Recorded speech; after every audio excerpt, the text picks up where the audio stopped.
Hola hola amigos et bienvenue dans Silicon Carnet, le podcast tech picante. Maintenant disponible au format audio et vidéo. Vous nous retrouvez sur YouTube. Le channel s'appelle Silicon Carnet. Mon nom est Carlos Diaz, entrepreneur, podcasteur et investisseur. Je suis le gringo en chef de cette émission et je vous propose chaque semaine de décoder avec mes invités les sujets caliente de la Silicon Valley.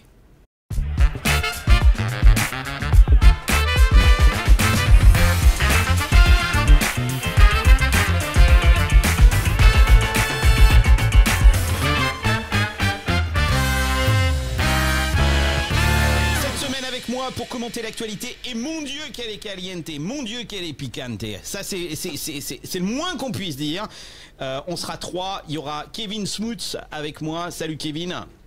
Et Angie Ismail en direct de Miami, Kevin en direct de Nantes, c'est bien ça? C'est ça. Donc on a la France, les États-Unis et la West Coast et la East Coast en fait de représenter dans cette émission. Une émission spéciale que j'ai décidé d'appeler Control Alt-Man Delete. Je suis assez fier de mon titre. On a failli avoir un Ctrl Z hier soir, mais on est toujours dans du Ctrl Altman Delete. Le départ de Sam Altman, CEO et cofondeur d'OpenAI, est devenu un feuilleton dans la Silicon Valley, mais pas seulement. Le monde de la tech est en émoi, tout le monde ne parle que de ça. Il faut dire que le licenciement soudain de l'enfant chéri de l'intelligence artificielle a suscité de nombreuses interrogations. Et de nombreuses questions sans réponse demeurent encore à ce jour. On vous propose dans Silicon Carnet de faire le point sur la situation. On enregistre, on est lundi 20 novembre. C'est important de le dire parce que tout peut changer à tous les moments. On est lundi 20 novembre. Il est 12h17 ici à San Francisco. Donc midi 20 pratiquement. Et on vous propose de jeter un coup d'œil à quelques indices et on va faire nos pronostics, on va faire nos investigateurs. Ça fait 4 jours qu'on creuse toutes les informations, qu'on essaye de comprendre ce qui se passe et on va vous expliquer tout ça. On fait le point donc sur cette saga Control Altman Delete. Elle est passionnante cette saga et on va mettre à jour la magie noire de la Silicon Valley. On a l'impression que le rideau tombe et chacun cherche à deviner les rouages de la machine. Ça va être passionnant. Restez bien accrochés. Prenez vos popcorn et puis c'est parti pour cet épisode de Silicon Carnet, l'épisode numéro 120.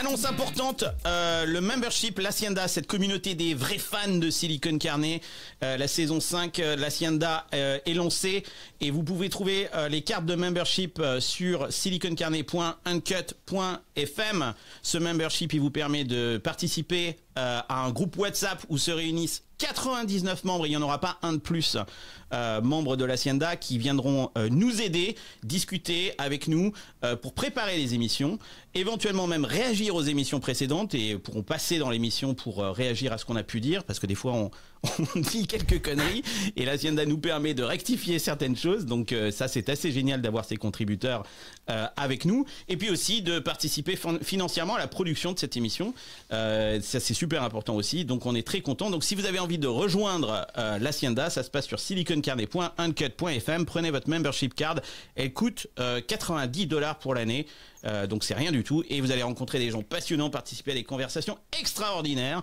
exceptionnelles comme on dit, et rencontrer aussi les membres permanents de Silicon Carnet dans ce groupe. Voilà, on vous retrouve dans l'Hacienda, à tout de suite et on commence l'émission.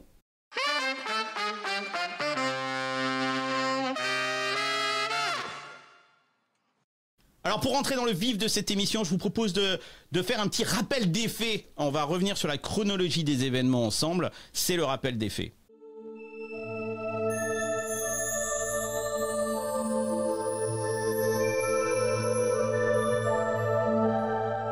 Bon alors revenons sur les faits qui nous ont occupé tout le week-end, mes amis. Sam Altman, qui est le porte-étendard de OpenAI, a été donc démis de ses fonctions de CEO d'OpenAI par le conseil d'administration de l'entreprise vendredi dernier. Ça s'est passé aux alentours de midi, hein, c'est ça Angie? Ouais, c'est ça. Et là, ouais. ça a commencé à s'agiter dans le groupe WhatsApp de Silicon Carnet. Je vous avoue que c'est pas moi qui ai vu cette news le premier, je ne sais plus qui c'est. Ah, c'est moi, je peux le dire. J'étais en live sur Twitter. Ouais, c'est toi Angie, tout à fait. Ouais. Moi, Ouais. ça m'a choqué. Hein. En plus, en ce moment, je travaille avec les API d'OpenAI. Donc, ouais, j'ai vu la news sur Twitter et ouais, panique. Ouais. Panique à bord. Donc c'est le conseil d'administration de OpenAI. On va rappeler un petit peu ce conseil d'administration parce que il est déterminant dans justement cette chronologie des faits. Donc le conseil d'administration actuel de OpenAI, il est composé du scientifique en chef Ilya Sutskever, et c'est un personnage super important dont on va parler dans cette émission, du PDG de Quora, Adam Angelo, de l'ancien PDG de Geosteam System, Tasha McCoy, et de Helen Tonner, directrice de la stratégie au Centre pour la sécurité et les technologies émergentes de Georgetown, et Sam Altman, ainsi que Greg Brockman, les deux cofondateurs, les deux acolytes de OpenAI. Et donc ce board, on ne sait pas comment est-ce que le board a voté, mais visiblement, il y avait Sam Altman et Greg d'un côté, ça c'est à peu près évident. Et de l'autre côté, il y a eu un vote qui a produit le licenciement de Sam Altman. On va revenir un petit peu sur les faits, mais d'abord sur ce board. Il faut avouer que le board, c'est quand même un gros bordel. Hein. Je vous montre une image, c'est l'évolution du board depuis 2015. Alors c'est vraiment le jeu des chaises musicales, hein, c'est assez intéressant. Donc on rappelle que OpenAI était à l'origine créé par Sam Altman et Elon Musk. Et il faut pas le zapper, le père Elon, parce qu'il était là au tout début. C'est lui-même qui a trouvé le nom de OpenAI. En tout cas, c'est ce qu'il dit. Ensuite est venu se rajouter d'autres personnes qui ont disparu. On se rappelle que Elon Musk a quitté le board, c'était en 2017 parce qu'il n'était plus d'accord avec les orientations stratégiques de OpenAI. D'ailleurs, pour la petite anecdote, Sam Altman et Elon Musk sont des frères ennemis. Hein. Ils peuvent pas se voir. Ils se font la guerre, ouais. Ils se font la guerre. Depuis ce moment-là, ouais. Depuis 2017, hein. Donc on ne sait pas ce qui s'est passé et quel a été le rôle de Elon Musk dans les derniers événements, mais en tout cas, il faut bien comprendre que Sam Altman et Elon Musk, certes, ils ont créé cette boîte ensemble en 2015, mais depuis, la guerre est ouverte entre ces deux personnages. Entre-temps, et vous le voyez sur ce graphe, plein de monde sont arrivés. Alors, il y a des personnages très très intéressants. On a vu apparaître par exemple Reid Hoffman, qui était le fondateur de LinkedIn, puis finalement il a disparu en 2022. D'ailleurs, il dit là dans la presse que c'était pas véritablement son choix à lui, que lui il aurait bien voulu rester, mais que visiblement on lui a expliqué que ça serait mieux qu'il se barre. Et puis il y avait aussi un personnage très intéressant, Shivan Zils. Alors Shivan Zils, elle est arrivée en 2020, donc après le schisme avec Elon Musk. Et Shivan Zils, c'est une des ex-femmes de Elon Musk. Hein, c'est une maîtresse. Une maîtresse. Un peu, il a un enfant avec elle, je crois. Qui a deux enfants. Bon, Elon Musk, il a une femme qui lui fait des enfants dans chaque boîte qu'il crée. Donc au moins, voilà. D'accord. Il a je sais pas combien d'enfants. On en a une dizaine déjà. Bah, avec des noms à coucher dehors. Donc Shivan Zils, elle arrive en 2020. Et elle sort en 2022, hein, donc elle est dégagée. Bon, bref, il y a eu beaucoup de mouvements dans ce board pour finalement arriver à un board resserré autour de 6 personnes. Sam Altman, Greg Brockman, Ilya Sutskever, qui est un personnage important, Adam D'Angelo, Tasha McCoy et Helen Tonner. Et alors ce qui est très étonnant là-dedans, c'est qu'on peut se dire que où est-ce qu'est Microsoft, hein, parce que Microsoft a soi-disant investi des milliards dans OpenAI, et pourtant Microsoft n'a aucun siège au conseil d'administration d'OpenAI. Ça, c'est assez intéressant. C'est basé sur l'histoire bizarre d'OpenAI qui commence en non-profit. Tu parlais d'Ilya, Ilya il est au tout début aussi, c'est un des 3 cofondateurs, de tous les cofondateurs qui étaient nommés, mais ceux dont on parle là sur le board, c'est Sam Altman, Greg Brockman et Ilya. Cette organisation est hyper bizarre. On peut regarder, je crois que tu as un graphique qui montre la gouvernance, la politique interne, la gouvernance de cette organisation. C'est à coucher dehors. Ouais. Et en fait, ce qui s'est passé, c'est qu'en 2019, ils ont voulu lever de l'argent et avoir un système for profit, ou en tout cas des profits capés, mais pour pouvoir intéresser plus d'ingénieurs à rejoindre OpenAI. Parce qu'en fait, ils avaient créé un tel engouement autour de l'AI que tout le monde voulait garder leurs ingénieurs à grands coups de stock options qui étaient très liquides, hein, les stock options de Google, Facebook, enfin Meta, etc. Et OpenAI n'avait aucune stock option à offrir puisque c'était rien à donner. Ouais, ils n'avaient rien à donner. Voilà. Et donc, du coup, ils sont partis dans un mode hyper bizarre de gouvernance avec tout en haut une non-profit, un board qui contrôle une entreprise qui émet à 4 profits. Et Microsoft a investi dans cette entreprise à 4 profits, mais du coup sans siège au board.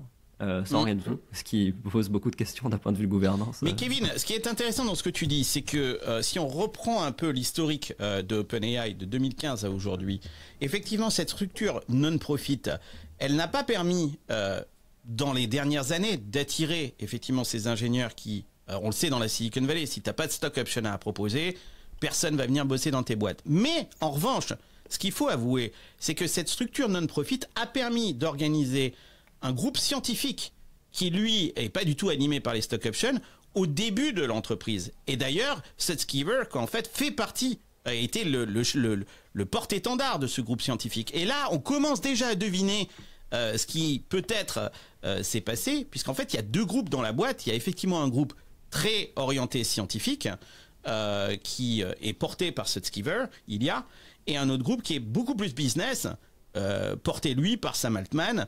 Et donc là on commence à deviner, alors c'était super cette organisation non-profit au départ, des scientifiques sont arrivés, ils ont permis de mettre au point la technologie, et puis il y a un deuxième groupe qui s'est créé dans la boîte. Sam Altman, tu le connais peut-être un peu mieux que nous, NJ, puisque toi tu as fait partie de YC. Le bonhomme il est très business quoi, c'est pas... Ah ouais, complètement, ouais. Complètement. Moi, je le connais pas personnellement. J'ai pas mal d'échos de gens qui ont travaillé avec lui et du coup, oui, des fondateurs Y Combinator parce qu'il était directeur de Y Combinator pendant plusieurs années. Et c'est quelqu'un de très charismatique, mais très down to earth, comme on dit, donc terre à terre sur la partie business. Et lui, c'est l'exécution, quoi. D'ailleurs, il le dit souvent, l'idée ne vaut rien, ou en tout cas l'idéologie de ce qu'on peut se faire dans nos startups, de se dire on va faire une innovation exceptionnelle, etc. On va changer le monde, machin. Voilà. Lui, c'est l'exécution et pour ça, il est très très bon. D'ailleurs, c'est quand même lui qui a fait que OpenAI ne valait rien, entre guillemets, il y a 2 ans. Et là, on parle d'une boîte qui fait peut-être 1,5 milliard, voire 2 milliards. De chiffre d'affaires. Ouais. Et avec une valorisation entre 80 et 90 milliards, même si ces chiffres-là, justement, ces dernières heures, évoluent rapidement. Mais c'est vrai que la prouesse de Sam Altman, c'est d'avoir pris une boîte ultra scientifique, orientée recherche, et avoir donné un aspect, d'abord l'avoir amené cette recherche sur le marché, l'avoir mis entre les mains du monde entier. Plus de 100 millions d'utilisateurs aujourd'hui utilisent ChatGPT pratiquement quotidiennement, et d'avoir démultiplié la valeur de cette start-up jusqu'à atteindre 80-90 milliards. Puis c'est le boulot du CEO. Le boulot du CEO, c'est d'augmenter la valeur de la boîte, quoi, en fait. Et ça, là-dessus, Sam Altman a fait un travail remarquable. Alors, je vous propose de revenir un petit peu sur cette chronologie. La décision de dégager Sam Altman, elle a été révélée sur le blog d'OpenAI, et elle a laissé de nombreuses questions sans réponse, parce que très honnêtement, cette communication, elle n'a pas été exceptionnelle, hein. D'ailleurs, on peut se poser la question de la maturité du board. Alors, ce qu'on sait, c'est que il y a eu une conférence développeur. Il faut le rappeler, c'était lundi dernier. On parle d'il y a une semaine, où Sam Altman a annoncé plein de choses absolument géniales, super intéressantes, notamment le développement de ces assistants qui permettent à chacun de fabriquer du business sur la plateforme d'OpenAI. On en avait parlé d'ailleurs dans Silicon Carnet. Mais visiblement, ces annonces-là, je ne suis pas certain que le board ait été au courant finalement. C'est peut-être là qu'a commencé le problème. C'est que Sam Altman a annoncé des choses lors de la développeur conférence la semaine dernière. Et je pense qu'une partie de la boîte n'était pas au courant de ces annonces-là, ce qui est assez incroyable. Et ça a commencé à créer certaines discussions en interne et certaines tensions à l'intérieur d'OpenAI, notamment sur des questions de sécurité. Un groupe à l'intérieur d'OpenAI a commencé à dire « on va trop vite ». On est en train de ouvrir les portes et on prend des risques absolument inconsidérés. Certes, ça sert le business, mais c'est pas forcément une bonne idée en termes de sécurité. On est des Prométhées et on est en train de jouer avec le feu. Et ça, il y a eu déjà des tensions qui sont créées à l'intérieur d'OpenAI. Vous confirmez ça? Vous l'avez lu vous aussi, ça? Ouais, on l'a lu. Enfin, moi je l'ai lu. Donc ce conflit entre la non-profit initiale et la boîte qui est en train de générer un maximum de cash et qui en plus fait des nouvelles annonces, l'API assistant, le GPT Store, etc., pour faire encore plus de cash. Donc c'est clair qu'on peut imaginer qu'en interne, ça crée des clashs. Et il y a une variable qui est aussi importante à noter, c'est la contrainte qu'a OpenAI en termes de compute power, en termes d'accès au GPU. En gros, il faut faire un choix entre entraîner les modèles, donc notamment GPT-5, qui doit être certainement la priorité interne de tous les chercheurs. Chez les scientifiques, certainement. Chez les scientifiques, ils se disent, nous, c'est GPT-5, il faut qu'on se rapproche au maximum de l'AI parfaite. Et de l'autre côté, tu as tous les gens qui arrivent du monde entier pour faire des GPT, Laundry Buddy, qui est le truc qui te dit comment faire ta machine à laver, quoi. Et donc là, tu te dis, quand tu as les scientifiques qui sont là, nous, on va changer le monde avec une intelligence artificielle omnisciente. Et de l'autre côté, tu as des gens qui s'amusent à faire des conneries. À faire des GPT qui servent à pas grand-chose. Donc je pense qu'il y a aussi ce challenge de la ressource, qui est la ressource de compute, qui a dû aussi créer des clashs en interne.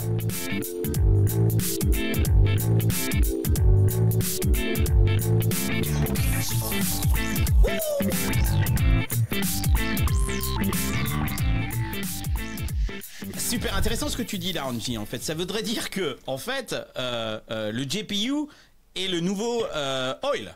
C'est-à-dire qu'en gros, il y a une ressource qui est limitée, qui est ce GPU, quoi, en fait. Et la question qui s'est posée, c'est à quoi est-ce qu'on utilise ce GPU? Est-ce qu'on l'utilise à continuer la recherche qu'on a engagée depuis 2015 et qui est portée par le dit Ilya Sutskever, en fait, qui est le chef scientifique d'OpenAI, ou est-ce qu'on utilise ce GPU à faire des apps à la con qui sont utilisées parce que la ressource est limitée? Donc ça serait une guerre de ressources à savoir comment est-ce qu'on utilise cette ressource. Kevin? Quand tu dis qu'il y avait un schisme en interne, je me pose quand même pas mal de questions sur ce schisme, puisque en 2 jours, on a vu des signataires d'une pétition interne où littéralement toute la boîte se barre si Sam part, si Sam se fait virer.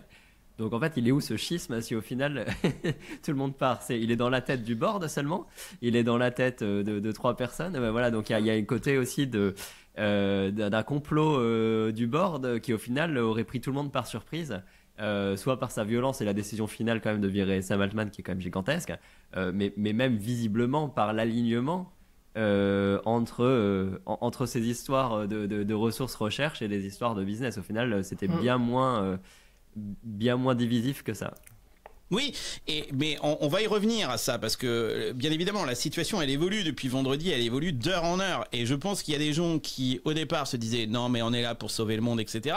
et qui tout d'un coup ont réalisé non mais attends, si Sam Altman se barre non seulement je suis pas certain de continuer à avoir un boulot demain, et mes stock options là, puisqu'on en a parlé, ils auront filé des stock options, ça voudrait dire qu'ils valent plus rien. Non mais attends, bouge pas. Et je pense qu'il y a un peu de ça et que tout d'un coup on est là dans Game of Thrones, les guerres de pouvoir, tout change d'heure en heure, exactement. Mais revenons encore sur les faits. Donc après cette conférence et ces discussions en interne. Et apparemment, ça a été des discussions musclées après la Dev Conference qui a été un énorme succès. By the way, qui coïncidait aussi, on en a parlé avec Silicon Carnet, avec une énorme conférence à San Francisco qui s'appelle l'APEC, qui n'a rien à voir avec les cadres, mais qui est la conférence Asia-Pacifique et il y avait Joe Biden était là, tous les chefs de la tech, c'est pas un hasard ça, hein. Tous les représentants mondiaux de la tech étaient présents. Elon Musk était là, le patron d'Apple était là, le patron de Google était là, tout le monde était là à San Francisco et Sam Altman a fait une conférence super intéressante d'ailleurs dans laquelle il a parlé, on va y revenir et je vais vous passer un extrait parce qu'il est super intéressant. Donc il y a dû y avoir beaucoup de conversations, ça a dû remuer quelque chose de sévère quoi en fait dans San Francisco à l'occasion de cette conférence, non seulement parce que la Dev Conférence mais aussi parce que la PEC et que tous ces gens-là, ce beau petit monde, cette aristocratie de la tech était réunie au même moment. Le board, en la personne de Ilya Sutskever, convoque Sam Altman pour un call sur Google Meet. D'ailleurs, on apprend, c'est assez drôle. Incroyable. Même avec 10 milliards, ils n'arrivent pas à faire utiliser Skype. C'est bien. Non, ils n'utilisent pas, je sais pas, Microsoft Teams. C'est pas, Microsoft Teams. Ils utilisent Google Meet. Et donc, après toutes ces conversations qui ont dû battre le pavé pendant toute la semaine, le board, et Ilya Sutskever en tête, convoque Sam Altman sur Google Meet, donc le vendredi midi, et lui annonce en quelques minutes qu'il est évincé parce qu'il aurait constaté, et c'est les termes qui ont été utilisés, qu'il n'avait pas toujours été franc dans ses communications avec eux. Quelques minutes plus tard, son cofondateur Greg Brockman, donc en gros, imaginez la scène, Ilya appelle Sam, lui dit bon, je suis désolé Coco, tu nous gonfles, on te dégage. La conversation dure quelques minutes, il raccroche, il appelle le cofondateur Greg Brockman, qui est responsable de ChatGPT et des autres produits. Donc c'est un mec produit, c'est pas un mec recherche, c'est un mec côté produit. Et il lui dit que lui aussi, il est viré du board, mais qu'en revanche, on le garde dans ses fonctions opérationnelles. Et en fait, Greg Brockman démissionnera quelques heures plus tard, parce que Greg Brockman et Sam Altman, c'est son copain comme cochon, quoi, tous les deux, quoi. Et après le départ de Greg Brockman, c'est là que la saga a commencé. Donc là, il est à peu près 14h, 15h à San Francisco vendredi. Et alors là, déferlement, on a vu des tweets. Le départ de Brockman a été suivi par celui de 3 chercheurs seniors qui ont soudainement démissionné vendredi soir. Alors ça, c'est intéressant parce qu'eux sont du côté des scientifiques et eux, ils démissionnent. Et Microsoft, qui a investi plus de 10 milliards. On va y revenir parce que moi j'ai une théorie là-dessus. Moi je pense très honnêtement que Microsoft a tout orchestré.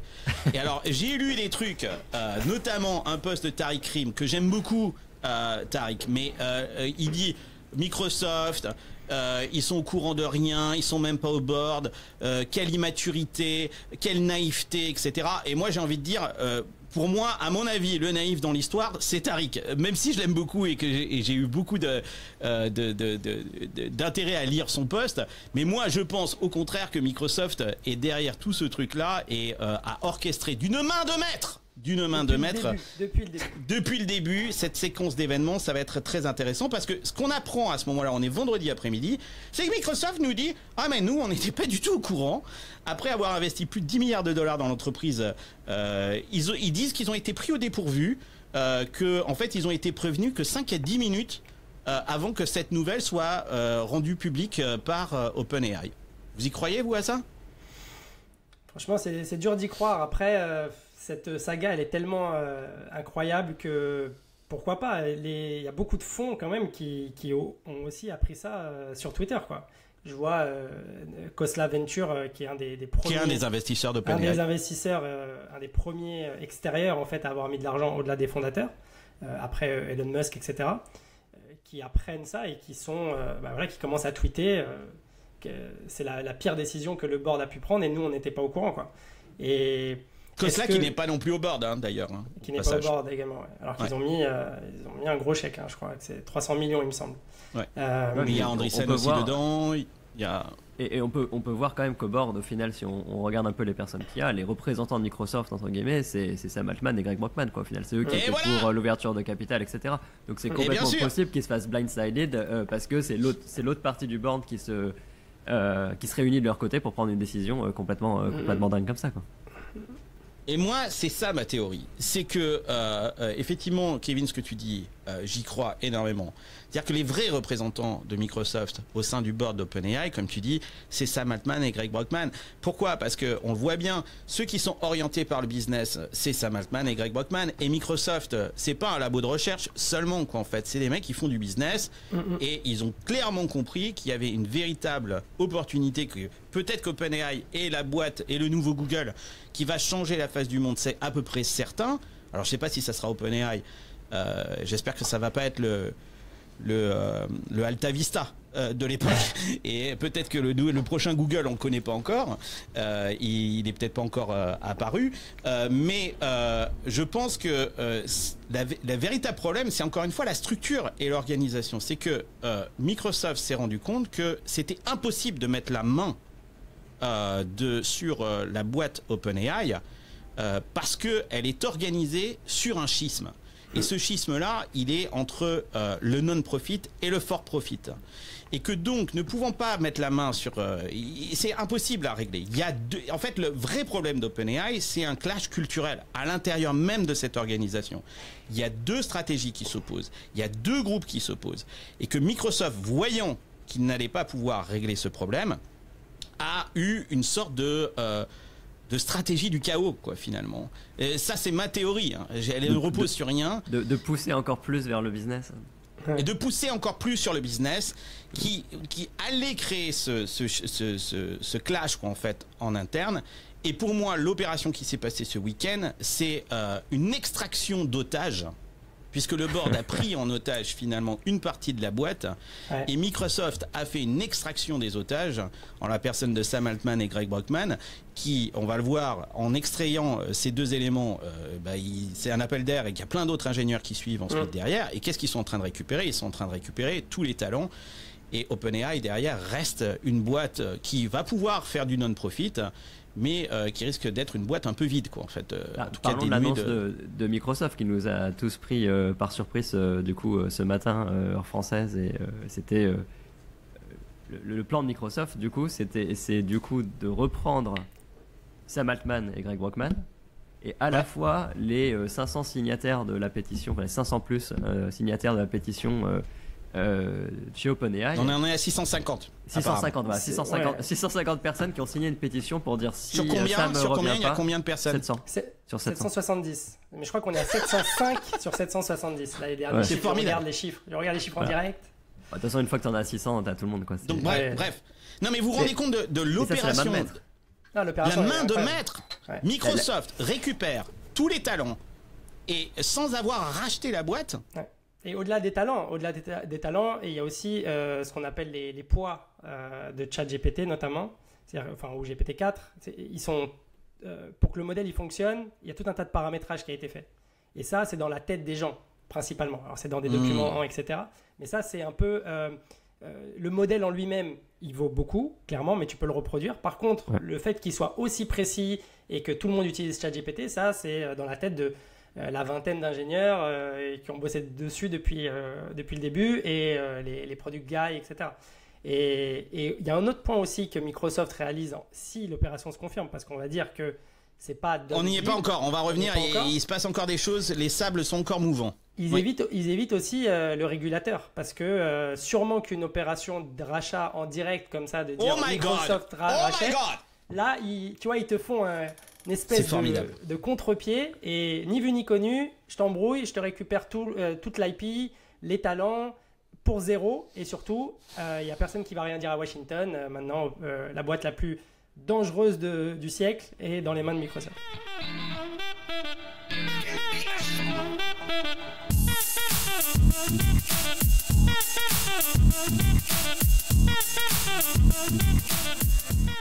Mais du coup, que ce soit un complot ou pas, la récupération à la suite, c'est une main de maître de pilotage, en plus sur le temps imparti. Donc, quand bien même Microsoft avait pas de place au board, et ça, on peut dire que c'est un oversight, un problème, etc. Mais non, c'était Sam Altman et Greg Brockman, les board members de Microsoft. Cheval de Troie. Mais oui, cheval de Troie. Mais du coup, par la suite, faire cette récupération-là en 3 jours, alors là, c'est... c'est dingue. Mais non, mais ce qui est formidable dans cette histoire, les gars, c'est que l'opération se passe vendredi après-midi, à la fermeture des marchés. Ouais. Ok. Et tout le dénouement et tout ce qu'on a vécu ce week-end s'est passé en quelques heures de façon super organisée pour que l'annonce de Microsoft de récupérer Sam Altman et Greg Brockman et derrière de pull out qu'en fait tous ces ingénieurs chez Microsoft se fasse avant l'ouverture du marché ce matin. D'ailleurs, pour la petite anecdote, à l'heure où je vous parle, Microsoft est à plus 2,38%. Hein. Donc l'opération semble en plus marcher, quoi, en fait, sur le plan du marché. Ce qui fait 150 milliards Oui, on parle de 150 milliards, plus 2,38% en fait. Donc, et c'est aussi la semaine de Thanksgiving qui est la semaine la plus faible en liquidité d'opérations boursières. Donc, coïncidence. Donc c'est la meilleure moment, c'était le meilleur moment pour le faire, qu'en fait, parce que non mais sincèrement les gars, Satya, chapeau bas. C'est clair. Très honnêtement. Et alors là, sincèrement, si c'est le cas, j'en sais rien, mais on est en train de supposer, les gars. On vous imagine en face de l'écran en train de manger vos popcorn. Donc, excusez-nous, on vous donne de la matière. C'est une série Netflix là. Mais si c'est le cas, là, moi je dis chapeau bas Satya, parce que le patron de Microsoft, parce que je n'ai jamais vu, si c'est le cas, une opération aussi bien menée. Revenons un petit peu sur les événements, parce que là on est déjà à ce matin. On va revenir un petit peu avant, parce qu'il s'est passé des choses pendant le week-end qui étaient très intéressantes. C'est que donc Altman est viré, donc vendredi soir, et il écrit sur Twitter, je montrerai le tweet: j'ai adoré mon séjour à OpenAI, ça m'a transformé personnellement, et j'espère un peu transformer le monde. J'aurai plus de choses à dire sur la suite plus tard. Donc il est sur le départ. Et puis tout d'un coup, il dit un peu plus tard: je vous aime tous.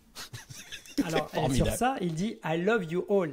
Et si tu prends les initiales de I love you all, ça fait il y a. Donc, attention. Coïncidence ou pas? Tu vas loin là. Tu vas loin. Là, tu vas loin. C'est pas moi qui l'ai sorti, c'est Twitter. Hein. I love you all, effectivement, sont les initiales de il y a, le fameux susquiviste. Effectivement, celui qui l'a dégagé, quoi, en fait. Quoi. Exactement. I love you all, il y a. La journée d'aujourd'hui a été une expérience étrange. Non mais les mecs, il faut se rappeler, on a affaire là à des Asperger. Hein. Donc les mecs sont il faut tout lire quoi en fait quoi. Il faut Asperger sous LSD. Ou sous champignon, c'est possible. La journée d'aujourd'hui a été une expérience étrange à bien des égards, mais l'une des plus inattendues. Et que c'est un peu comme si vous lisiez votre propre éloge funèbre alors que vous êtes encore en vie. Le déversement d'amour est impressionnant. Une chose à retenir: allez dire à vos amis à quel point vous les trouvez géniaux. C'est ça ce qu'il raconte en fait sur Twitter. Et finalement, dimanche, on pouvait lire toujours Sam Altman qui dit I love the OpenAI team so much. Et la CEO par intérim, parce que là on n'en a pas parlé, il n'y avait plus de CEO chez OpenAI, donc ils ont foutu la CEO quoi, qui s'appelle Mira Murati. Et là, Elon Musk, lapsus révélateur, Sam Altman dit I love the OpenAI team so much, et t'as Mira Murati, qui est la nouvelle CEO d'OpenAI, qui like avec un cœur bleu le tweet de Sam Altman. Et donc là on se dit the hero is back, il va revenir. Ouais. C'est ça ce qu'on s'est dit pendant le week-end. Ça y est, le mec revient. Et d'ailleurs, il y a Matt Turk qui dit un truc absolument exceptionnel. C'est, on revit l'épisode de Steve Jobs. On se rappelle que Steve Jobs avait été viré par le board de Apple. Et que finalement, il était revenu. Sauf que Steve Jobs était revenu 12 ans plus tard. Ouais. Et donc, ce que dit Matt Turk qui est formidable, c'est une version TikTok, nouvelle génération de l'épisode de Steve Jobs. C'est-à-dire que le mec revient en 48 heures, alors que Steve Jobs, il lui avait fallu 12 ans pour revenir à la tête de Apple. Ça, c'est pour la petite anecdote. Eh ben non, c'est Dallas. On apprend dimanche soir que le deal a capoté. Et d'ailleurs, la CEO par intérim, cette fameuse Mira Murati, qui avait liké I love the OpenAI team so much avec un petit cœur bleu, eh ben elle est virée. Elle a été CEO de OpenAI pendant à peu près 22 heures. Et comme quoi, à quoi ça tient? Il suffit de mettre un cœur bleu sur un tweet, sur Twitter, sur X pour être viré. Elle est virée. Là, on apprend. Alors là, ça, je n'ai pas compris. Il faut que vous m'expliquiez, les gars. Que le board a nommé dans la foulée un nouveau CEO. C'est le 3e en 48 heures. C'est quand même le 3e CEO. On est passé de Sam Altman à Mira Murati. Et un 3e qui a été nommé par le board qui s'appelle Emmett Shear. Et ce Emmett Shear, c'est le CEO de Twitch. Alors là, expliquez-moi. Qu'est-ce qu'il fout là, lui? Lui, il est dans le Gotha de la Silicon Valley. Il est dans tous les bons meetings. Il est auprès des investisseurs en tant que piloteur d'entreprise. Twitch, c'est quand même une sacrée boîte qui marche quand même très bien. Quel rapport avec l'IA? Ça, aucun rapport avec l'IA, c'est juste que c'est un pilote. Donc c'est un bon copain, pilote, un bon piloteur de boîte, quoi. Un bon exécutif. Okay. Mais par contre, il a quand même pas mal d'avis sur l'AI parce qu'il s'est prononcé plusieurs fois quand même dans ces derniers mois sur le sujet. Il y a d'ailleurs peut-être raconte ça. Non, mais il était sur. Il fait des podcasts, notamment c'est avec. J'ai montré son Venture, tweet. Ouais, je montre son tweet là. Oui, et en fait, effectivement, tu as raison, Kevin. Il y a en septembre, il disait qu'il était en faveur d'une pause sur l'IA. Voilà. C'est un décel, comme on dit. Un décel. Un décel. On va parler de ça dans les théories. Parce qu'il y a plein de théories. On va vous en parler. On va évoquer toutes les différentes théories. Et alors, il y en a des des farfelus. Et vous n'êtes pas au bout de vos surprises. Donc bref, on a un nouveau CEO. Emmett Shear, en tout cas dimanche. C'est le CEO de Twitch. Alors Kevin nous dit c'est le bon copain. Mais entre-temps, on apprend aussi que le board est en train de parler avec Sam Altman pour essayer de le faire revenir quand même. Ouais, on se dit c'est bon, c'est fini. On dit c'est bon, c'est fini. C'est bon, c'est fini. Tout le monde a décidé de partir d'OpenAI. Je veux dire, le board, il y a des limites à la bêtise. Ils vont avoir une coquille vide demain s'ils se décident pas.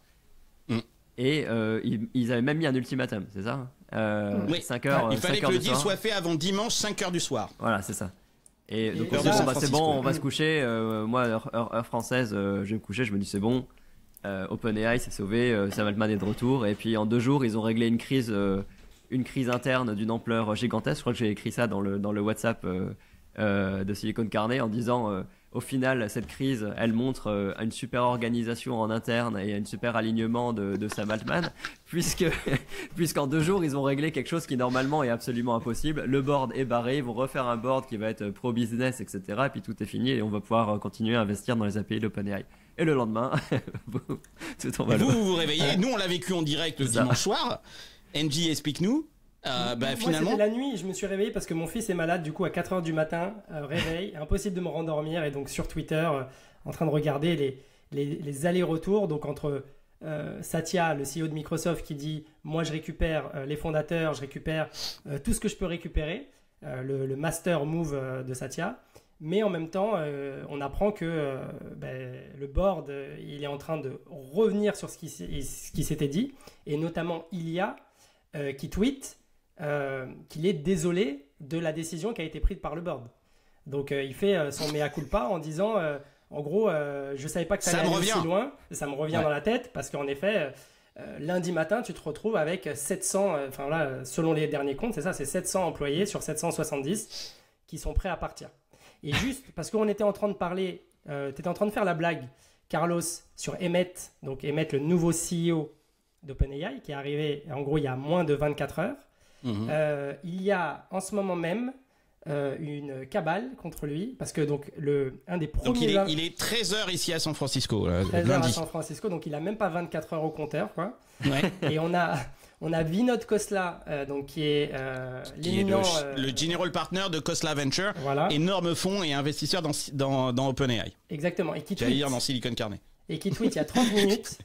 Time for Emmett donc de démissionner avant que ça soit le seul employé d'OpenAI. Et là il dit voilà, je prends un tic-tac les gars. Il faut que tout le monde lui envoie un DM quoi. Ah, c'est de la folie. Je vais prendre 2 tic-tac même quoi. Donc le mec est CEO de la boîte tout seul. Depuis 24 heures. Voilà, et il se retrouve tout seul, donc c'est assez génial. Enfin, c'est génial. C'est horrible. Enfin, la tech elle a risé un peu de la gouvernance d'entreprise, mais non, mais encore une fois, je veux dire, moi je pense que Microsoft derrière est le grand, la main invisible et c'est une super opération de la part de Microsoft. Bon, voilà pour le rappel des faits, la chronologie approximative des événements et vous nous excuserez, mais voilà ce qu'on pouvait dire jusqu'à présent et je vous propose maintenant de passer dans une deuxième partie de cette émission où on va faire des hypothèses. Qu'est-ce qui s'est passé et on va évoquer des théories, quelquefois même complotistes. En tout cas, on a tout entendu et on va vous résumer tout ce qu'on a entendu sur cette histoire pendant le week-end.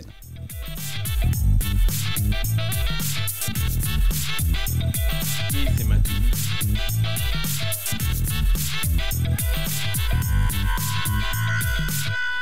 Alors, on vous propose maintenant d'évoquer toutes les théories qui ont fleuri à travers ce week-end et mon Dieu qu'elles ont été nombreuses. Mais en tout cas, il y a une chose qui est certaine, c'est que quand on regarde la déclaration du board, le board dit Sam Altman n'a pas été honnête. En gros, il a menti. Il a clairement caché quelque chose. Moi, mon analyse, c'est le communiqué de presse, ce blog post, il est pas à la hauteur d'une boîte comme OpenAI. Mais si on lit entre les lignes, ce qu'on comprend, c'est que ils ont découvert quelque chose qu'ils ne savaient pas. Et donc la vraie question, c'est qu'est-ce que Sam Altman et et certainement Brockman aussi, ont caché au board. Et alors commence, peut-être faire la théorie la plus chiante d'abord, et ensuite on monte en intensité. Ok, allons-y. Oui, on y va. Kevin, première théorie, c'est celle de la sécurité. Ouais. Alors, c'est un peu boring, c'est un peu chiant. On en a parlé, il y avait plein de questions de sécurité de l'IA au sein de l'entreprise. Et d'ailleurs, The Information en a parlé très très rapidement. Ça a été un des premiers, The Information, à évoquer la situation. Ils avaient déjà des papiers tout prêts pour parler des failles de sécurité d'OpenAI. Ils en ont une pile générée par ChatGPT de l'autre côté. Alors là, ils ont dit bon, on a ça tout de suite, on va sortir ça. Allez, on le balance. On le balance. Donc, ils ont publié un article qui montrait qu'il y avait des désaccords en interne entre les employés concernant les mesures de sécurité prises dans le cadre du développement de l'IA. Voilà. Et donc, c'est ce qu'on s'est dit, ça a monté jusqu'à un paroxysme. Et d'ailleurs, Mira Murati, qui a été le CEO par intérim une fois que Sam Altman a été viré, et qui supervise, donc qui est CTO, quoi, qui supervise quand même les devs, a fait référence, et je la cite, notre mission, et c'est notre capacité à développer ensemble une intelligence artificielle générale qui soit sûre et bénéfique pour l'ensemble de l'humanité. Et que pour faire ça, elle s'appuyait sur 3 piliers, qui étaient 1, la recherche, 2, la sécurité, et 3, partager notre technologie avec le monde entier. En gros, open source. Quand on regarde ces 3 piliers-là, c'est pas du tout ce qu'on a vu ces derniers mois de la part d'OpenAI. La recherche, c'est plus du business, c'est plus la recherche du business. La sécurité, j'en sais rien, je suis pas qualifié, mais en tout cas, visiblement, il y a eu beaucoup de failles de sécurité. D'ailleurs, cette semaine, de gros ralentissements de la plateforme, certainement dû à des pertes de données. Il y a eu des gros problèmes de sécurité, et tu le dis, The Information était le doigt sur la gâchette pour faire un papier sur ce sujet-là. Quant à partager notre technologie avec le monde, c'est ce qu'on critique, c'est la critique première qu'on fait à OpenAI. Et du coup, ça, c'est une annonce qui montre une fracture qui s'est créée progressivement et qui aurait atteint son paroxysme à la suite de l'annonce de probablement de la dernière conférence. C'est pour ça que c'est le plus chiant. Il n'y a rien de spécial qui s'est passé, c'est juste la fin d'une histoire où, comme disait NJ, bon, maintenant on fait du GPT pour la laundry. Pour les nuls. Voilà, et puis on fait du GPT pour la laundry, c'est pas très intéressant, personne n'est intéressé, et se dit bon, où est-ce qu'on est, pourquoi on fait ça. Et donc là, il y a ce shift et ce breaking point. Voilà. C'est globalement pas le plus intéressant parce que du coup, il n'y a rien de nouveau, c'est juste une terminaison. Ok, donc première hypothèse. Ils ont caché des failles importantes, peut-être pas cachées, mais en tout cas, ils ont creusé des failles de sécurité, qui fait que ces 2 écoles qui sont à l'intérieur d'OpenAI se sont brouillées sur cette question de la sécurité. Deuxième théorie, je vais donner la parole à NJ parce que c'est lui qui en parle. Ouais. C'est celle justement entre accélération et décélération. Ouais. Vas-y, NJ, explique-nous ça. C'est un peu lié avec la sécurité au final, c'est pour ça que je l'ai mis juste après. En fait, il faut savoir que dans la Silicon Valley, depuis 18 mois, je dirais, il y a une nouvelle tendance qui a été notamment bien poussé par Gary Tan, le CEO de Y Combinator, mais on a aussi Ben Horowitz de Andreessen Horowitz. Ouais, Andreessen Horowitz le font. C'est un truc qui s'appelle Effective Acceleration. Je vais jamais y arriver à le dire. Mais c'est Accelerationism. Voilà, j'ai besoin d'un anglais parfait. Donc vous lirez sur Twitter I/ACC.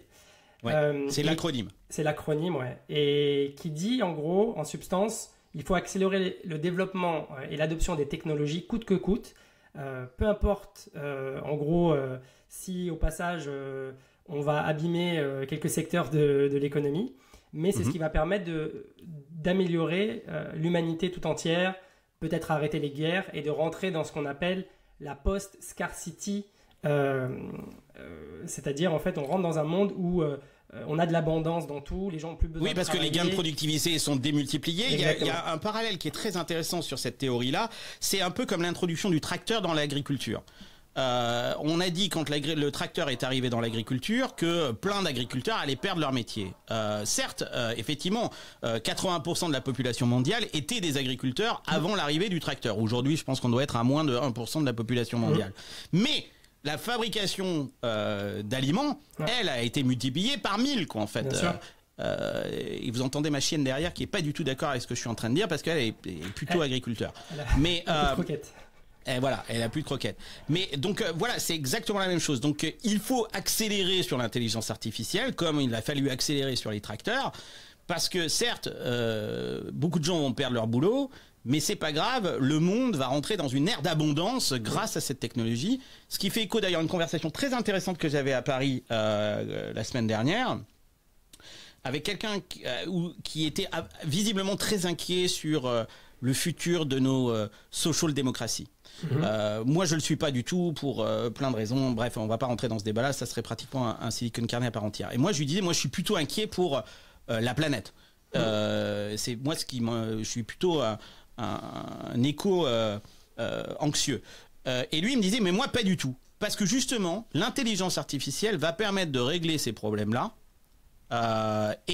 Au contraire, il disait il vaut mieux faire un moratoire sur toutes ces conneries autour de la planète parce qu'on a en fait aucune solution, on ne sait pas du tout comment régler ces problèmes-là, et il faut mettre tout le paquet sur l'intelligence artificielle parce que c'est elle qui va nous apporter les solutions et c'est pas nous les humains. Et donc là, ça fait écho un peu à cette théorie-là que tu dis d'accélérationnisme, quoi. Tout à fait, c'est complètement lié. Et d'ailleurs, ce mouvement en fait dit qu'on va résoudre les principaux problèmes de l'humanité avec la technologie. Et de l'autre côté, on a le décélérationnisme qui lui dit il faut mettre en pause le développement de certaines technologies, mais surtout de l'IA, pour prendre le temps de comprendre quels vont être ses impacts. Et surtout, si on arrive à créer donc l'AGI, la super intelligence artificielle, on ne connaît pas du tout son impact et si celle-ci va être friendly avec les humains.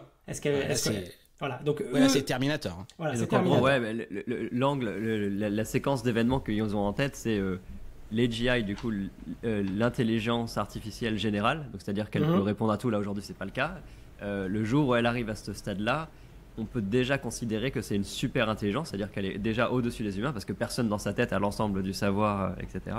Et donc on arriverait assez vite sur la singularité, qui est l'accélération infinie de l'intelligence elle-même, qui ordonnerait la société pour s'améliorer. Et là, la crainte de tout le monde, et c'est le sujet d'Ilya, c'est que lui veut travailler sur ce qu'on appelle l'alignement d'intelligence, qui est de l'intelligence artificielle. L'alignement, c'est-à-dire aligner avec le bénéfice pour les humains, pour nous les hommes, qui ne serait pas un alignement avec un bug ou une machine ou voilà ce qu'on peut imaginer, une autre sorte d'alignement. Et ça, c'est vraiment présent d'ailleurs dans la communication d'Ilya, où il dit je veux travailler sur l'alignement pour les années qui suivent. C'est vraiment le plus gros sujet, le plus important, c'est l'alignement, parce que même si on pense que l'AGI est très loin, elle va arriver, et le plus gros sujet, c'est l'alignement, quoi. Donc on est vraiment sur cette guerre en interne entre des gens qui ont peur de l'accélération et vraiment des gens qui sont en mode non, il faut d'abord travailler sur l'alignement avant d'accélérer.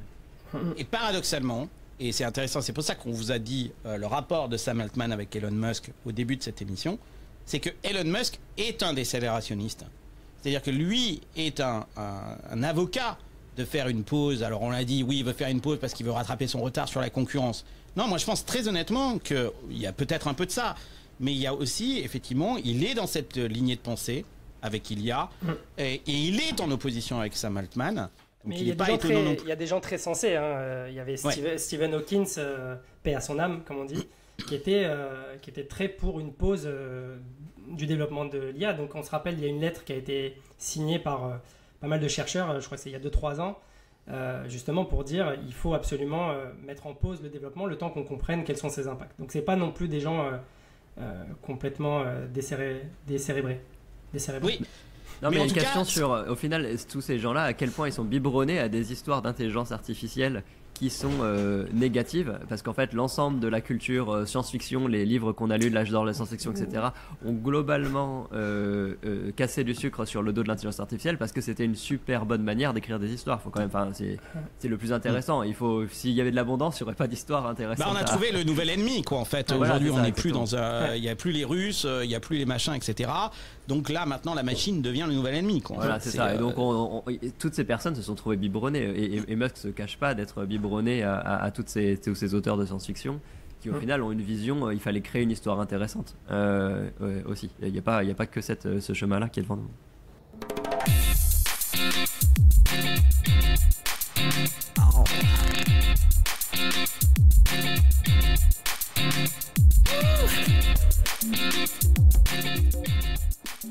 Alors, maintenant, j'ai envie de pousser un petit peu plus loin cette histoire-là. Et moi, je vous suis énormément et je trouve très intéressant cette sorte de dichotomie entre accélérationniste et décélérationniste.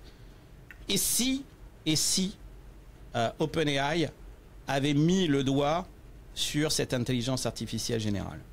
Là, on arrive dans les théories hyper intéressantes, ou en tout cas les endroits où on aimerait bien être pour que ce soit pas juste une histoire théorique et vraiment une histoire pratique. Et alors, il y a des théories qui sont sorties sur Twitter. Hein. Exactement. Et je vous propose, mais je voudrais, j'en sais rien. On n'a absolument, bien évidemment, aucune preuve ici pour le dire. Mais je vous propose d'écouter quand même Sam Altman, qui pendant cette conférence Asia-Pacifique était assis aux côtés du patron de Google sur l'intelligence artificielle et du patron de Meta. En fait. Et écoutez l'annonce qu'il fait et comment est-ce qu'il parle. Il faut lire entre les lignes. Je vais essayer de traduire le truc en caption, en fait, si c'est possible. Ça sera en anglais, mais c'est super intéressant.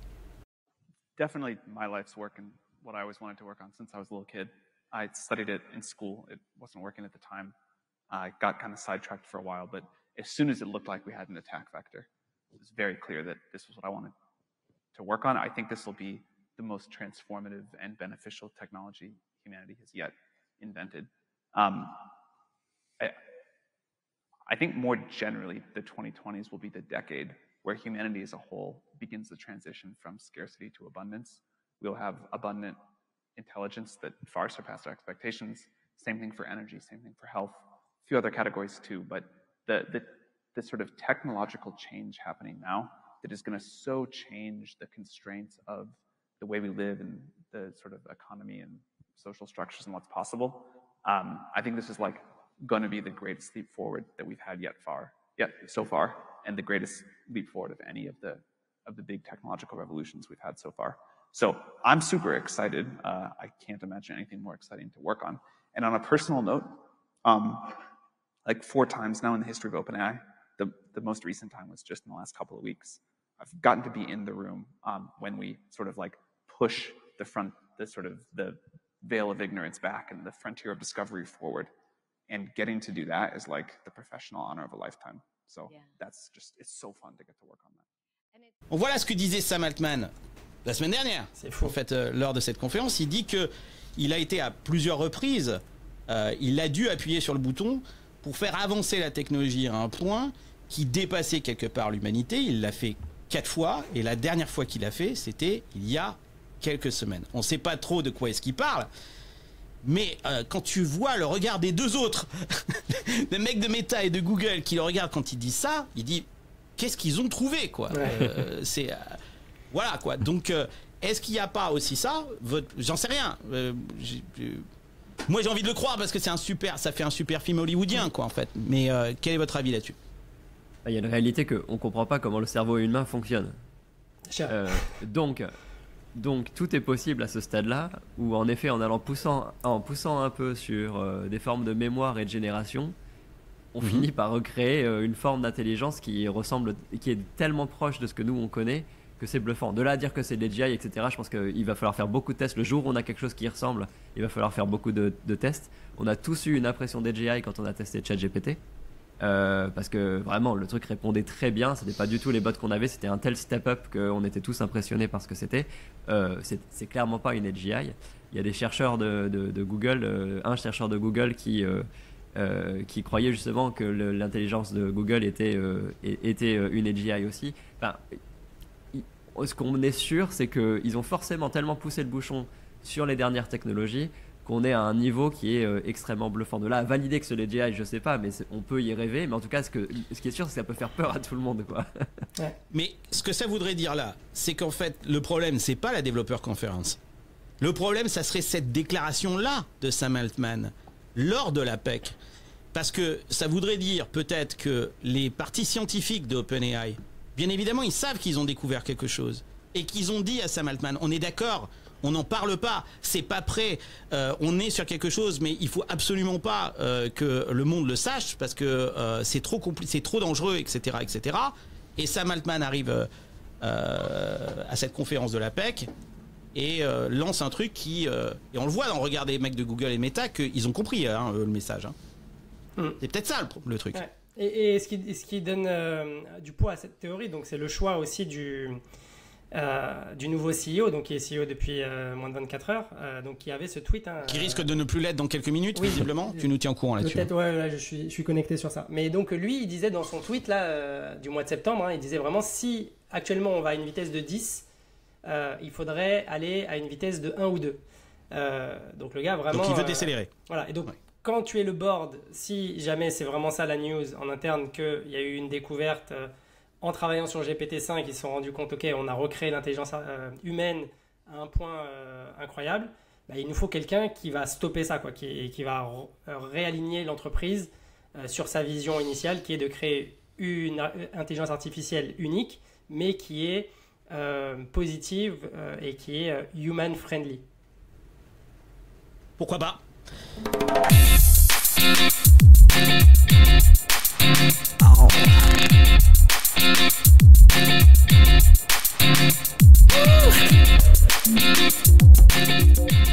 Autre théorie, on va aller assez vite là-dessus, je ne crois pas véritablement, mais il y a des trucs qui sont intéressants à évoquer là-dessus, c'est que OpenAI était à court de cash. Et que ça aussi, peut-être que c'est ça ce qu'il a caché, Sam Altman, au board, puisque c'est lui qui tient les cordons de la bourse. Et je vous rappelle que c'est lui qui dialogue avec Microsoft. Et donc, plus de cash. Et c'est pas idiot, parce qu'on a vu pendant cette semaine que le système, la plateforme a été énormément ralentie. Et on a reçu, je ne sais pas si vous êtes abonné à ChatGPT+, je pense que oui. Vous avez dû recevoir ce mail qui explique que le paiement... c'est assez dingue quand même, quoi, en fait. C'est-à-dire que le paiement n'aura plus lieu en fin de mois, mais grosso modo en début de mois. C'est quand même, on a besoin de cash, les gars, quoi, en fait. Donc, on va vous facturer en début de mois au lieu de vous facturer en fin de mois. C'est un peu plus compliqué que ça, mais je vous montre le tweet, enfin, en tout cas, une copie d'écran de cet email. C'est ce qui est dit. Et puis, on apprend, je sais plus lequel d'entre vous me disait ça, que, en fait, on a dit que Microsoft avait investi 10 milliards. Mais c'est pas forcément complètement vrai, hein, cette histoire. C'est pas 10 milliards en cash. Surtout on n'a jamais su en plus. C'est en cloud credits en fait. C'est la capacité d'utiliser Azure pour le compute justement. Et au final, il n'y a sûrement pas eu, ou il y a eu quelques versements, mais d'après ce qu'on lit, il n'y a pas eu un virement de 10 milliards de Microsoft à OpenAI. C'est sûrement... Sauf que c'est ce que tout le monde voulait croire. Oui. C'est ce que tout le monde voulait croire. Et on disait à Mistral, par exemple, ouais, mais vous... et moi le premier, vous avez levé 100 millions. Bon, a priori, ils sont en train de clore un nouveau round. Ça, c'est intéressant d'ailleurs. On pourra se poser la question dans les conséquences de tout ça. Quelles vont être les conséquences de tout ça pour un acteur comme Mistral? Mais en fait, en disant ouais, non mais regarde, OpenAI ils ont 10 milliards. Non, en fait OpenAI c'est comme une start-up qui a des crédits chez Google Cloud et qui a 50 000 balles ou 100 000 balles de crédit. Eux ils avaient juste 10 milliards de crédits chez... Peut-être pas 10 milliards, mais peut-être un peu moins. Mais... Notre écran à nous, il est pas fait, l'interface elle est pas faite pour 10 milliards. Nous ça s'arrête à centaines de milliers. Tu peux pas demander 10 milliards à Google Cloud. Non, il est pas assez large. Bon, je vous avais dit qu'on irait de crescendo dans les théories. Donc, il y a celle du cash. Là-dessus, vous l'achetez ou vous l'achetez pas? Je pense que ça peut faire partie des raisons d'achoppement entre les différentes personnes dans la boîte, au board, etc. Parce qu'en effet, il était en train de faire des packages de dingue à des ingénieurs. Hein. Ça parlait d'aller chercher des gens sur 10-20 millions sur 4 ans pour aller chercher les meilleurs ingénieurs chez Google, etc. Et donc, 700 personnes dans la Silicon Valley, les meilleurs ingénieurs, etc. Je pense qu'ils avaient un burn qui est quand même très très cher. Et après, si tu mets en perspective le coût d'une requête, quand tu fais un chat GPT laundry, là, ça leur coûte 2-3 balles à faire tourner, quoi. Quand tu vois les coûts d'API et qu'ils font payer à peine $20 par mois, moi les $20, je pense que tous les gens qui utilisent chat GPT aujourd'hui, leur facture c'est plus du 100 voire 150 balles si on le met au niveau de l'API. Donc, on paye $20, mais ça leur coûte 150 balles. Donc, ça, c'est clair. C'est pas si farfelu que ça. Après, je pense quand même qu'ils ils avaient des matelas de sécurité, quand même. Non, et apparemment, Sam Altman a été en levée de fonds, du coup, dans la semaine suite à cet entretien. Il était parti en mode levée de fonds, justement, pour aller pour ça. Et pour une autre venture, en plus. qui serait une venture de chip, du coup, pour faire du chip making comme Nvidia sur les AI. Donc, clairement, on part très loin. C'est exactement ce dont j'allais parler. Voilà, et on part très loin, mais du coup, c'est vraiment cette idée de comment on. Non, mais tu pars pas très loin, Kevin. On agrandit le gâteau pour avoir plus d'argent, pour pouvoir lever plus d'argent. Absolument, parce que ce que tu es en train de dire, Kevin, est super intéressant. C'est que au-delà du GPU, c'est-à-dire de payer les serveurs qui tournent, il y a aussi le prix des puces.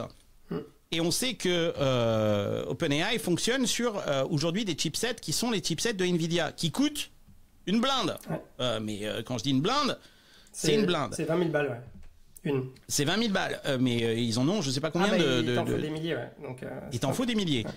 Il y avait à l'intérieur d'OpenAI un projet, et on le sait, il était en l'occurrence porté par Ilya, ce fameux frondeur qui a viré Sam Altman, qui était de dire, bon, on va arrêter d'acheter des puces à Nvidia et on va fabriquer nos propres puces maintenant. Mais pour ça, on a besoin d'énormément de cash. Or, peut-être qu'il n'y avait plus de cash. Et c'est ça ce qu'ils ont découvert, les mecs, les scientifiques. C'est que eux, ils avaient fait... Moi, je les vois bien, les mecs. Ah ouais, on va développer notre propre puce. C'est absolument génial. T'inquiète, Sam Altman, il a du pognon, machin, on va avoir ça. Bon, bah alors, on commence, là. Ah ben non, il n'y a plus de pognon. Comment ça, il n'y a plus de pognon? On peut pas développer nos puces à nous. C'est peut-être aussi con que ça.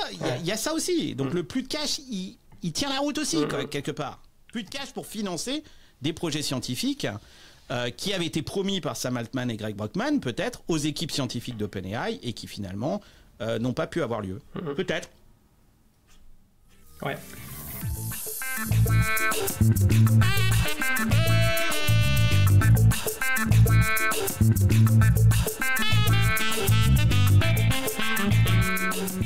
Nouvelle théorie. Alors, il y en a une qui me fait marrer, qu'on fait une théorie incroyable. C'est que, je la passe très vite pour l'anecdote, c'est qu'il y a quand même un mec qui a dit que Sam Altman allait se présenter aux élections l'année prochaine. Donc, elle est formidable, ça. Ouais, alors ce qui est intéressant, en fait, c'est que ça sort sur les résultats de Google comme étant un tweet de Sam Altman lui-même, mais visiblement, c'est un problème de l'indexation de Google, en fait. C'est la présentation dans les résultats de Google qui donne l'impression que en fait, c'est Sam Altman qui a tweeté ce truc-là. Mais forcément, dans les heures qui ont suivi l'annonce, tout le monde s'est dit c'est bon, le mec il se retire d'OpenAI, il va se présenter. Et c'est vrai que dans la Silicon Valley en ce moment, tout le monde se regarde pour dire pour qui on va voter. Entre Biden qui est sénile, Trump qui revient, Vivek, tu vois, genre c'est le nouveau Trump, mais version junior et tout. Ils savent pas pour qui ils vont voter. Et du coup, ils ont voulu trouver ils ont voulu aussi peut-être faire monter la sauce en se disant ça se trouve, l'homme providentiel est arrivé. Non mais c'est ça qui est formidable, c'est que là, tout s'est parti en sucette pendant tout le week-end. Ouais. Et d'ailleurs, au passage, toute cette histoire nous a fait oublier quand même un événement très important qui s'est passé dans le monde, c'est les élections en Argentine, où tu as quand même un fou allié qui vient d'être élu, en fait, à la tête du pays de l'Argentine, qui est un Trump à côté, c'est sincèrement un prix Nobel de la paix, quoi. Et que peut-être aussi qu'il y a plein de gens qui se sont dit, non mais attends, regarde ce qui vient de se passer en Argentine, Trump va revenir, Sam Altman, c'est lui qui va nous sauver, il faut un candidat pour les démocrates, et qui se sont complètement lancés dans ce délire, quoi. C'est assez impressionnant, très très drôle. Autre théorie où on va passer très très vite, parce que celle-là, enfin je sais pas si on passe très très vite, je sais pas ce que vous en pensez, mais je suis obligé. Elle est drôle. Enfin, je sais pas, elle est pas drôle. Elle est pas drôle, justement. Elle est beaucoup moins drôle. Mais c'est une histoire qui traîne dans la Silicon Valley. C'est pas la première fois qu'on l'entend.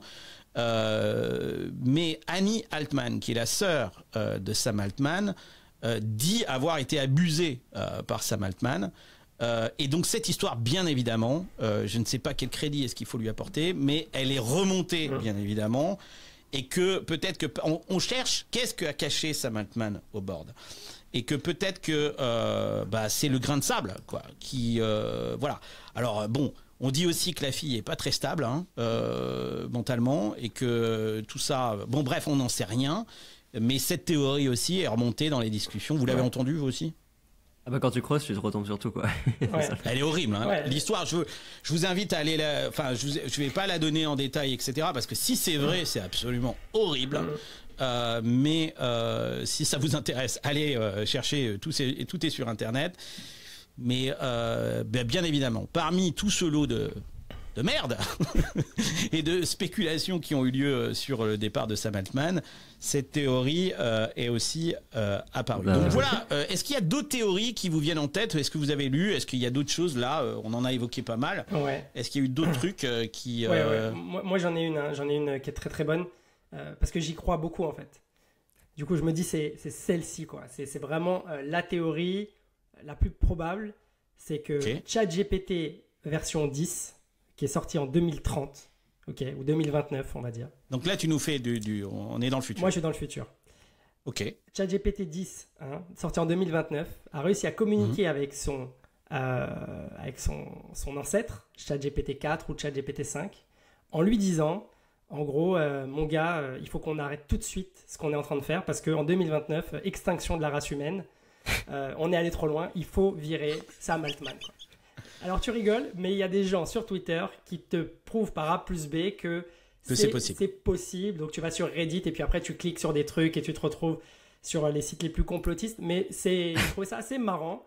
Un peu inquiétant. Là, on est dans la science-fiction. C'est le voyageur du futur. Voilà, c'est Terminator. Mais c'est l'AI du futur du coup. Parce que humainement c'est pas possible. Parce que physiquement un voyageur du futur c'est très compliqué. Oui. Mais est-ce qu'une AI pourrait pas communiquer, tu vois, avec ses serveurs du passé, parce que tu as tout... je sais pas.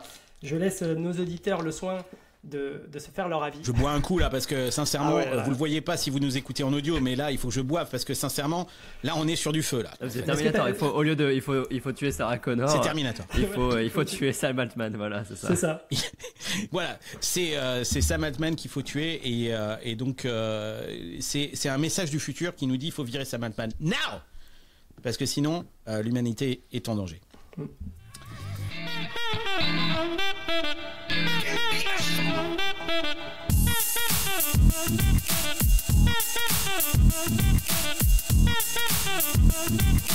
Maintenant, qu'est-ce qu'on fait? Qu'est-ce qu'on fait, les gars? On attend la fumée blanche. Bah c'est ça, on attend de savoir ce qui se passe, quoi. Le nouveau.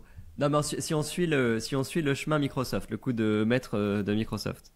Et l'équipe qui pour moi est formidable. Voilà, mais j'y crois beaucoup. Et du coup, donc au-delà de récupérer l'équipe qui a créé la meilleure technologie d'AI qui était au jour, Microsoft récupère ça. Microsoft récupère un projet de chip making AI pour Azure.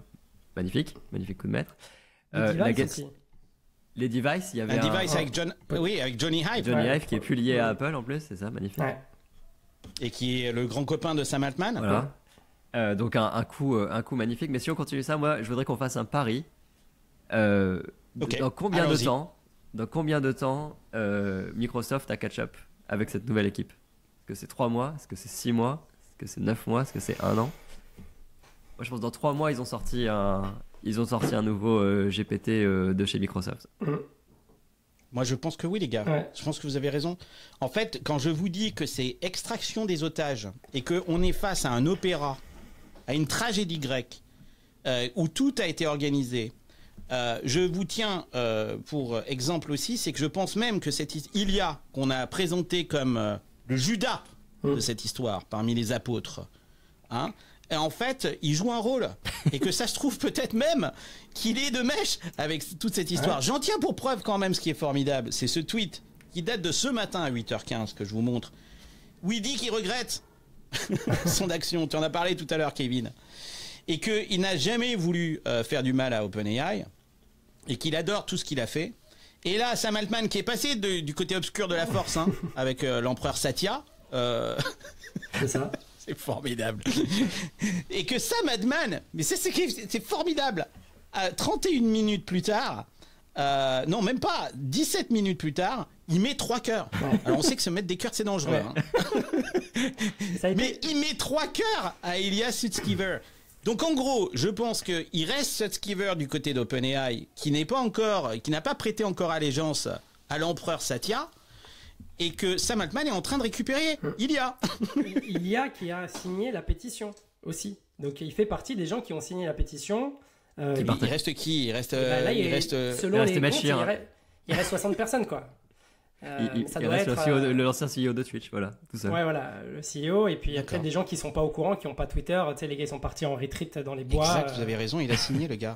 Je le vois, il est numéro 12. Ouais, non. Mais Mira aussi, Mira aussi a signé. Bien sûr, je ouais. montre, Ouais, là, là, je montre c'est- la pétition là. Bon, elle est peut-être pas à jour, mais Mira a signé. En fait, tout le monde se barre d'OpenAI. C'est ça. Bon, déjà la première chose, qu'est-ce qu'on fait là? Et d'ailleurs, j'ai vu que ça a déjà commencé. On arrête de payer ChatGPT+, ça sert plus à rien quoi en fait cette histoire. Ça va tourner jusqu'à ce qu'ils aient des crédits Azure. Ouais, et puis. Oui, on sait pas combien de crédits ils ont les Voilà, gars. et quoi. puis du coup, Azure vont dire bon nous on récupère l'équipe, on va arrêter les crédits et puis ils nous feront un petit procès et puis de toute façon la boîte n'existera plus après, donc on est bon, on continue comme ça.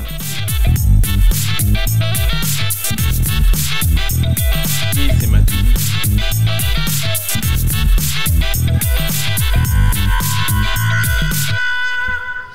Ok, Mistral. Un avis là-dessus? Bah, en vrai, que ce soit Mistral ou tous les autres, c'est plutôt une vraie Une bonne nouvelle. opportunité. Bah, c'est une opportunité, je pense, pour tout le monde. Je sais que toutes les boîtes qui ont des besoins en ingénieurs IA, là, elles sont en train d'essayer de débaucher au maximum. Ils disent, regarde, c'est la merde.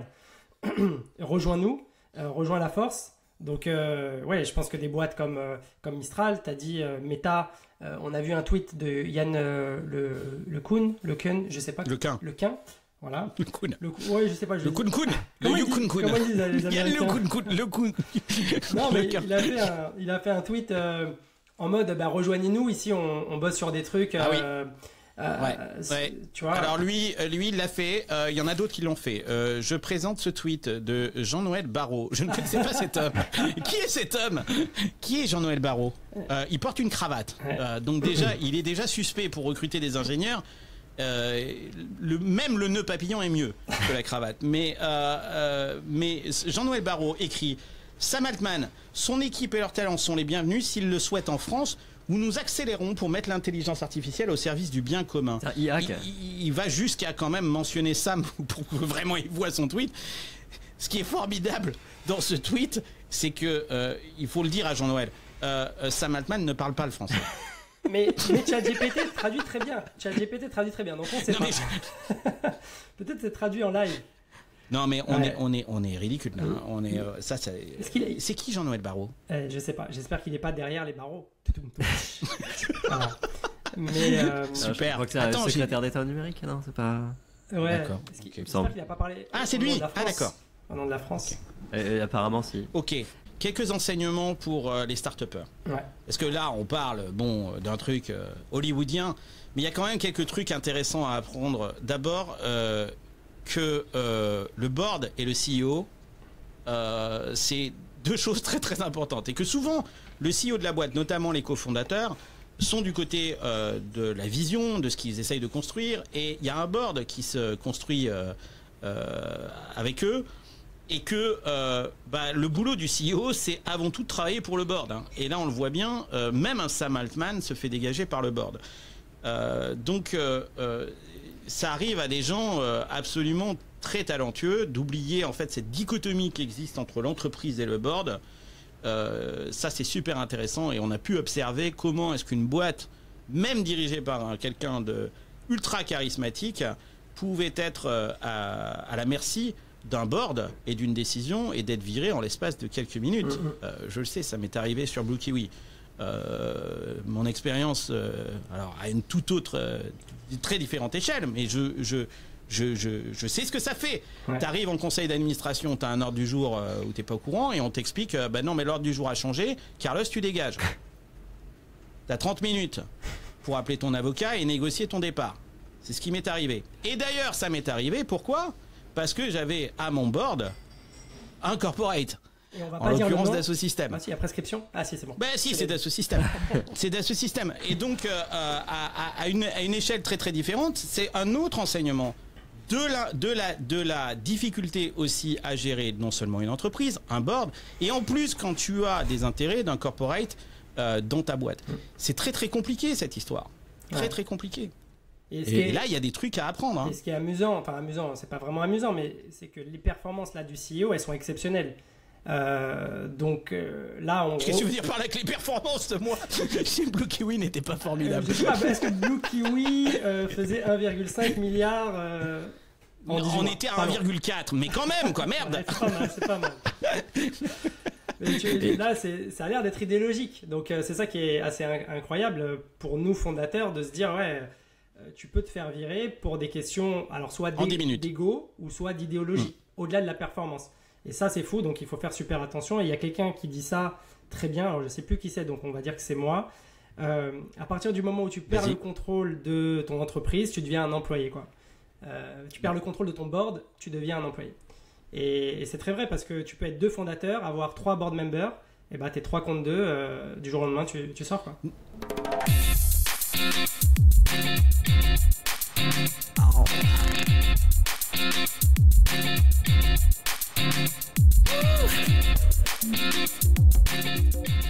D'autres enseignements, il y a aussi un enseignement qui est très intéressant, et ça c'est formidable, hein, je sais pas si ça existe en Europe, mais dans la Silicon Valley, ils ont cette capacité à transformer l'adversité en un truc pourri, parce que sincèrement, ce qui s'est passé vendredi et ce week-end, c'est moche, hein, c'est naze, etc., en une opportunité absolument incroyable, cette capacité à raconter des histoires. Et il y a quelqu'un qui disait, ce qui compte, ce n'est pas le fait de perdre, parce que Sam Altman a perdu vendredi, il a perdu une bataille, mais c'est ce qu'on fait ensuite. Et ce qu'ils nous ont montré dans les heures qui ont suivi, cette capacité à rebondir et à recréer une nouvelle narrative, et à recréer aussi, et là ce matin c'est le cas, puisqu'on nous dit que peut-être que Sam Altman va revenir chez OpenAI, donc il y a the fog of war, qu'en fait, il y a même du brouillard de guerre qu'en fait, qui est créé. C'est assez phénoménal. Moi, je suis assez stupéfait. Ce qui fait que la chose est passionnante à regarder. Ouais, c'est ça. Et on n'a pas fini de la regarder. Ouais, c'est ça. On est vraiment fasciné par cette série. Ça a l'air un peu nerd, un peu geek. Mais surtout en tant que founder, moi, personnellement, je suis impressionné par la capacité de rebond qu'a Sam Altman. Alors que tout est public en plus. Donc, on l'a dit, toutes les théories les plus farfelues qui sont mises sur Twitter, sur lui, sur même sa famille, etc. Et là, on a quand même un gars où tu as 700 et quelques personnes très bien payées, certains qui ont des visas, donc qui seraient super emmerdés, ils devraient peut-être retourner dans leur pays quand même, ou alors au moins au consulat pour refaire des visas, etc., qui sont prêts à partir de la boîte parce que ce gars-là s'en va, quoi. Moi, ça me fascine. C'est aussi un bon exemple. En tant que CEO, je me dis, il faut que j'arrive à construire une boîte. Alors, pas aussi bordélique d'un point de vue board, mais en tout cas, où tu as une telle culture et tu as tes employés qui te suivent. Et puis après, bien sûr, l'impact. Pourquoi aussi on est passionné, c'est parce que OpenAI construit un truc hors du commun, quoi. C'est pas, tu vois, le petit SaaS. Nous, nos boîtes, elles sont bien mignonnes. On fait du B2B, on fait du truc. Non, on enfile des perles. Voilà, on enfile des perles. Là, les gars, ils sont en train de te parler de lutter contre Skynet potentiellement, ou tu vois. Donc c'est assez incroyable, ouais, comme série à suivre.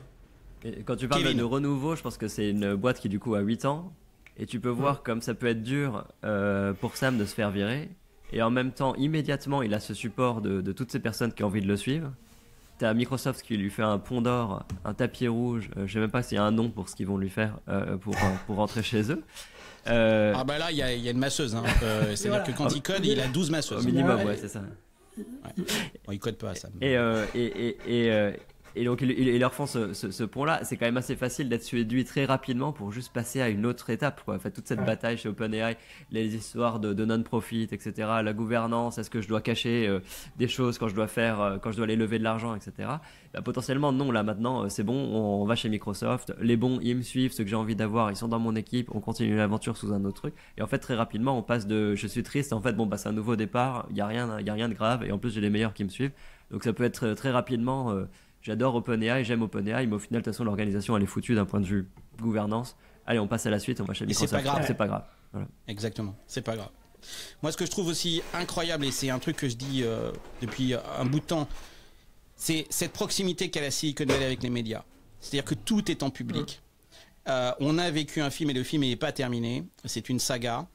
Et que je pense que la force de la Silicon Valley, c'est justement cette médiatisation. Ce qui fait qu'aujourd'hui, on parle de qui ? On parle d'OpenAI. Et tous les autres sont complètement absents du discours médiatique. Et que tout ça est une très très belle opération finalement de relations publiques pour OpenAI, et cette capacité que la Silicon Valley a à transformer toutes ces histoires en histoire mondiale et qui retentissent mondialement et que tout le monde consomme comme on consommerait une vidéo sur Netflix. Assez incroyable. Bon, voilà ce qu'on pouvait vous dire. J'espère que vous avez aimé cette histoire parce que c'est un peu une histoire. On ne sait pas quelle est la réalité de tout ce qu'on vous a raconté, mais en tout cas, c'est ce que nous on a compris. C'est comme ça qu'on l'a vécu. On avait envie de partager avec vous cette expérience qu'on a eue depuis vendredi. Je pense qu'on n'a pas fini d'en parler. Je vous donne rendez-vous la semaine prochaine. Cette semaine, c'est Thanksgiving aux États-Unis. Donc, Happy Thanksgiving to everybody. Ça tombe bien. Merci Sam Altman. Tu nous as permis d'enregistrer aujourd'hui lundi. Ce qui fait qu'on va pouvoir passer un Thanksgiving, même si je pense qu'il va se passer encore quelque chose entre la dinde et les marrons cette semaine. On vous tient au courant. Rendez-vous dans l'Hacienda où on n'a pas fini de discuter de tout ça. Allez prendre votre membership. Ça se passe sur siliconcarnet.uncut.fm. Hasta luego, amigos! Salut!